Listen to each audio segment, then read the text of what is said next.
Have you ever had to trust God when you can't see him working or doing anything? Or had to trust him where you don't know where your life is headed? I have been in both of those situations. Let me share a little bit about myself and my journey of trusting God. I have lived in Traverse City my entire life. It's such a great place to live, and I'm so thankful that I grew up here. I also grew up in a Christian family. I have 2 loving parents and 3 siblings. My dad is a pastor, so I was raised in the church. I have attended VBS, Awana, church camps, and youth group. I'm extremely thankful for all the people who volunteered their time to help me when I was a kid and helped me through all those camps. I accepted Christ into my life at a VBS one year. I don't remember what age I was, but I do remember that I had made a commitment to trust God. One of my favorite things growing up was our family's travels. I have been to 41 states. Some of my favorites are Hawaii, Boston and Massachusetts, Montana, and Florida. Florida is the place that we keep going back to. We've been there about 6 or 7 times, and we just have so many great memories there. Laying in the sun, walking along the beach, and swimming in the ocean. But even though we love Florida and all those other states we've been to, Traverse City is our favorite. The seasons are so distinct and special, especially the summertime. The sunshine, beaches, and especially our lakes. All my elementary years were spent at GTA. I had amazing teachers that are even mentors up till this day. Then in 6th grade, I moved here to TC Christian. Again, great memories and amazing teachers. In 10th grade, our parents decided that we should homeschool. This was an area in my life that I really had to trust God because I did not like homeschooling at all. It wasn't my type of learning, and I just didn't like it. I still don't know why exactly we were homeschooled, but that's okay. I mean, that was one of the areas I had to trust God, and I didn't get the answer of why, but I learned that that's okay. Then 1 week before my senior year, I had an opportunity to come back here to TC Christian, and it's been a really good year. A little weird towards the end, but it's been good overall. One of the biggest things God has put into my life that has shaped me is children. I attended all the summer camps, like I said earlier, when I was a kid, but I reached an age where I couldn't attend them as a student, so around middle school, I started helping out as a leader, and I learned so much more like that.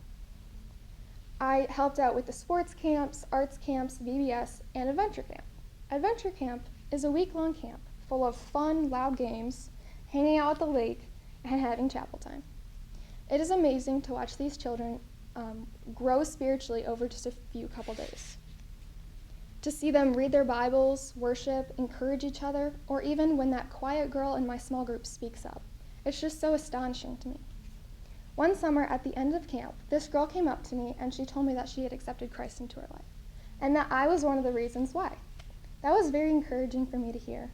God allowed me to be a role model in her life, and it was a blessing to see I was making a difference. I love watching these kids grow in their faith, and for God to let me be a part of that is such a gift.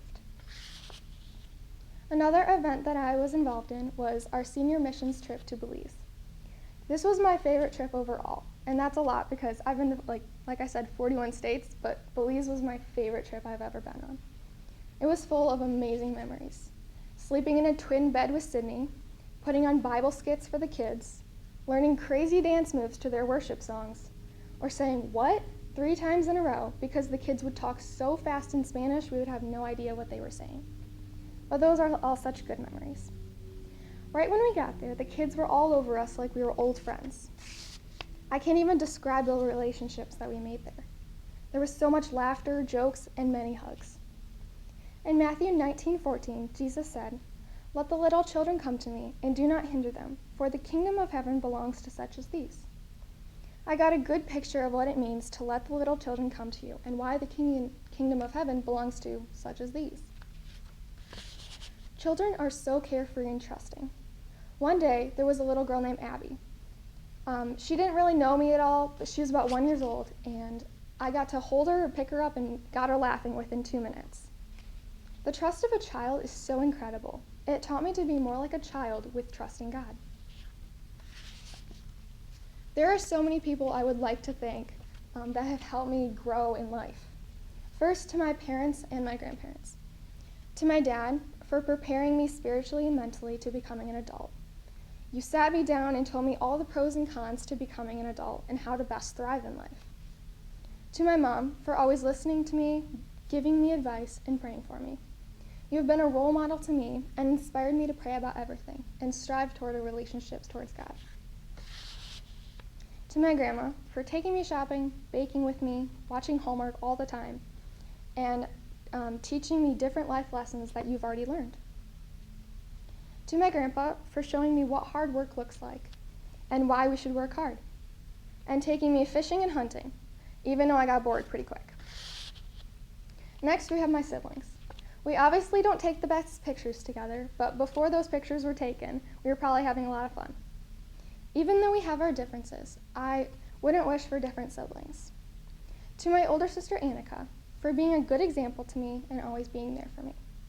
To my younger sister, Darcy, for the countless hours that we've watched Friends, the many nights we stayed up late baking, and for being my unpaid therapist. And to my younger brother, Kyle, for being super chill and selfless, and for being okay with having 3 older sisters. I love you guys so much, and I wouldn't want anyone else to be my siblings. And then I want to thank my church family. One of the reasons I'm so thankful I grew up in the church is because of the people. There are so many of you, it would take forever to list everybody. But to all of those who were good mentors to me, given me excellent advice, pointed me towards God, and have been good role models to look up to. Once I got a simple, Ella, you're going to do so great in life. God has amazing plans for you. That is so encouraging to hear as a senior in high school, just moving on with the next steps. That's a very encouraging phrase. Thank you, guys. So thanks for shaping my life and pointing me towards God. Next, we have my teachers. All the way from elementary to my senior year, all my teachers have been super encouraging and influential.